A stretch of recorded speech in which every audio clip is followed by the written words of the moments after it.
जीवन में सुकून का संबंध केवल धन दौलत से खरीदी जाने वाली आरामदायक वस्तु से नहीं है, क्योंकि अक्सर देखा गया है जिनके पास धन दौलत होती है उनके पास सुकून की कमी होती है। ऐसे लोग हमेशा परेशान रहते हैं और सुकून की तलाश में लाखों रुपए खर्च करते हैं, फिर भी उन्हें सुकून हासिल नहीं हो पाता, क्योंकि वे लोग अच्छे या बुरे काम करके पैसा तो बहुत इकट्ठा कर लेते हैं, लेकिन फिर भी सुकून प्राप्त नहीं कर पाते। इसलिए कहा गया है कि जीवन में सुकून केवल अच्छे कर्मों से आता है, न कि अच्छे पैसों से। अच्छे कर्म कुछ भी हो सकते हैं। आज हम इस कहानी में आपको ऐसे दो युवकों के जीवन के बारे में बताएंगे, जिनमें से एक बड़ी ही सुकून की जिंदगी जीता है और दूसरा सुकून की तलाश में इधर उधर भटकता फिरता है। इनमें से जो युवक सुकून भरी जिंदगी जीता है, उसे अपने जीवन के सारे अनुभवों का ज्ञान होता है, क्योंकि उसने अपना बचपन गरीबी में गुजारा था, जिस कारण वह अच्छे बुरे कर्मों में फर्क जानता था और हमेशा ही अच्छे विचारों के साथ अच्छे कर्म करने के लिए तत्पर रहता है। जो दूसरा युवक होता है, उसका जन्म एक संपन्न परिवार में होता है, इस कारण उसका बचपन संपन्नता के साथ बीतता है। उसे सुख और दुख के बीच में कुछ भी फर्क पता नहीं होता है, क्योंकि उस बच्चे के बचपन में उसके माँ बाप ने उसकी वह सभी ख्वाहिशें पूरी की जिनकी वह इच्छा रखता था।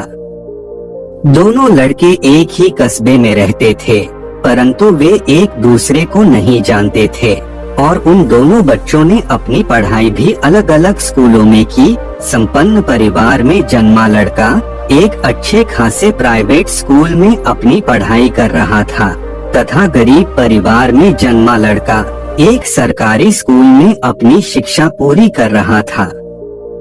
गरीब परिवार में रहने वाला वह बच्चा ज्यादातर समय अपने माँ बाप के साथ बिताया करता था, इस कारण वह अपने माँ बाप द्वारा दिए गए सारे संस्कारों को अपना चुका था, तथा दूसरा बच्चा ज्यादातर समय सिर्फ अपने दोस्तों के साथ व्यतीत किया करता था, इस कारण वह नैतिक मूल्यों से वंचित रह गया।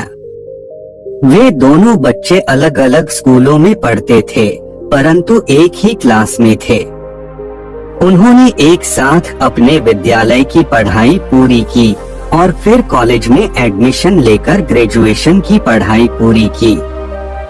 दोनों युवकों की उम्र अब नौकरी करने लायक हो गई थी और एक अच्छी जॉब की तलाश में थे।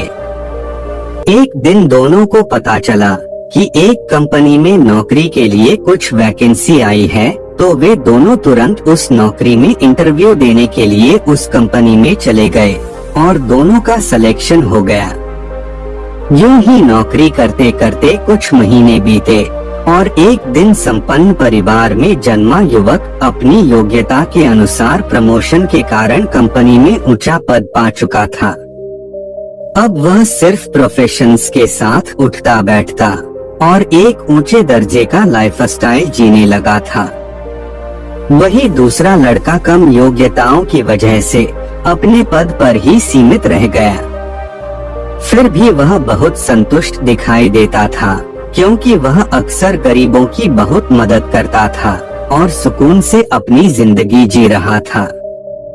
संपन्न परिवार में जन्मा हुआ युवक पैसों से तो बहुत धनी था, परंतु उसके जीवन में सुकून नाम की चीज ही नहीं थी। वह हर वक्त उदास दिखाई पड़ता था।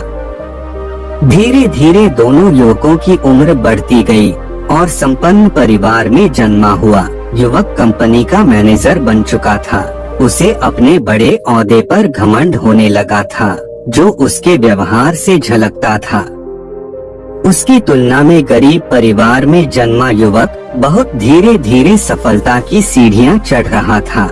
उसे कुछ फर्क नहीं पड़ता है कि वह किस पद पर है, क्योंकि वह हमेशा अपने घर वालों के साथ खुश रहता था और वह हमेशा खुशी के लिए ही कार्य करता था। गरीब युवक हर वक्त खुश नजर आता था, क्योंकि उसे बहुत कम पैसों में ही सुकून नसीब होता था। वह हर वक्त असहाय लोगों की सहायता करता था। दोनों युवकों की उम्र अब शादी करने लायक हो गई।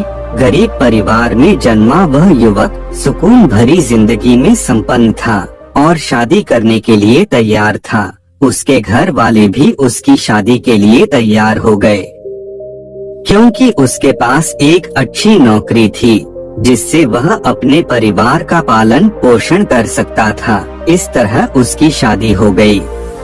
संपन्न परिवार में जन्मा हुआ लड़का हर वक्त उलझनों में फंसा रहता था और उलझनों को सुलझाने में लगा रहता था। उसकी उलझनों का कारण उसकी धन दौलत ही थी, क्योंकि ऐसा लगता था जैसे वह व्यक्ति अपनी धन दौलत के लिए ही जीता था और उसे बढ़ाने की सोचता रहता था। ऐसा लगता था जैसे उस युवक के लिए उसकी सारी जिंदगी उसकी कमाई गई पूंजी में ही समा चुकी है, क्योंकि उसे इस बात का ध्यान ही नहीं था कि सुकून सिर्फ अच्छे कर्मों से मिलता है, न कि धन दौलत से। वह दूसरे युवकों को सुकून में देखकर अक्सर उलझन में पड़ जाता था कि आखिर लोग ऐसे में सुकून भरी जिंदगी कैसे जी लेते हैं। संपन्न परिवार में जन्मे उस लड़के की अभी तक शादी भी नहीं हुई थी और वह ज्यादातर अपने परिवार वालों से भी दूर रहा करता था। उसके माँ बाप ने उसे बचपन से ही सारी सुख सुविधाएं दिला रखी थी। उसके पास अपनी गाड़ी, बंगला और नौकरी सब कुछ थी, परंतु वह कभी भी किसी गरीब की सहायता नहीं करता। वह व्यक्ति अपने सुख के लिए जीवन जीता और अपने लिए ही कमाता था। कहे तो वह व्यक्ति मात्र अपनी जिंदगी गुजार रहा था, न कि जी रहा था, क्योंकि वह कभी भी अपने परिवार में सुख दुख के कार्यों में हिस्सेदार नहीं रहा। ऐसे ही अनेक कारण थे जिनसे वह व्यक्ति न तो अच्छे विचार सोच पाता था और नहीं कर पाता था। धीरे धीरे जब वे दोनों युवक एक दूसरे के बहुत करीब आ गए थे, तब दोनों युवक एक साथ घूमने जाते थे और एक साथ ही काम किया करते थे। एक दिन जब वह दोनों युवक घूमने के लिए निकले तो उनसे एक गरीब बच्चा भीख मांगता है। बच्चे की एक आंख और एक हाथ नहीं था। उस बच्चे को देखकर वह युवक जो बचपन में गरीबी में पला हुआ था, वह बहुत ही गंभीरता से सोचने लगता है और उस बच्चे को जेब से कुछ पैसे निकाल कर दे देता है। परंतु दूसरा युवक जो संपन्न परिवार में पैदा हुआ, उसके जेब में बहुत सारे पैसे होने के बाद भी वह उस बच्चे को बिना कुछ दिए ही आगे बढ़ जाता है। जब वे दोनों युवक कुछ आगे जाते हैं तो उन्हें फिर एक गरीब लाचार आदमी दिखाई देता है जो अंधा होता है और सड़क पार करने के लिए सड़क के दूसरे कोने में खड़ा रहता है। उस रोड पर ट्रैफिक भी बहुत ज्यादा होता है। ट्रैफिक अधिक होने के कारण भी वह युवक फिर रोड को पार करते हुए दूसरी तरफ जाता है और उस अंधे को रोड के इस तरफ ले आता है। दूसरा युवक सिर्फ उस युवक को देखता है और आगे बढ़ जाता है।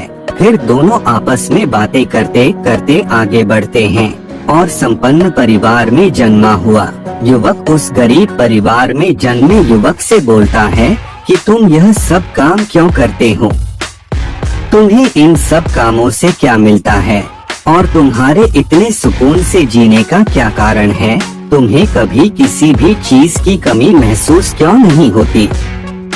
तब दूसरा युवक बोलता है कि मुझे इन कामों से मिलता तो कुछ भी नहीं है, सिर्फ मेरा मन करता है और मैं ऐसा कर लेता हूँ। मैं जब भी ऐसे काम करता हूँ मेरी आत्मा को शांति महसूस होती है। और रही बात मेरी खुशी की, मुझे यह खुद पता नहीं है कि मैं इतना खुश क्यों रहता हूँ। तब खुश रहने वाला युवक उस अमीर युवक से पूछता है कि तुम्हारी यह उलझनों का क्या कारण है? तुम मुझे हर वक्त उलझन में पड़े हुए क्यों दिखाई देते हो? उत्तर देने के लिए इस युवक के पास कुछ भी नहीं होता है, क्योंकि दूसरा युवक उसकी उलझनों का सब कारण जानता था। इस कहानी से हमें यह सीख मिलती है कि इस दुनिया में सुकून मात्र अच्छे कर्मों से ही मिलता है। इसलिए हमें अपनी जिंदगी में जितने भी अवसर मिले, हमें सदैव अच्छे कर्म करते रहने चाहिए, क्योंकि बुरे कर्मों से हमारे पास धन दौलत जैसी चीजें तो होती हैं, पर सुकून हमें दूर से ही सलाम करता है। बिना सुकून की जिंदगी हमें शांति से जीने नहीं देती, वह हर वक्त हमें एक न एक उलझन में डालती रहती है। इससे जीवन जीने का आनंद भी नहीं मिल पाता और जीते जी जिंदगी हमें मार डालती है।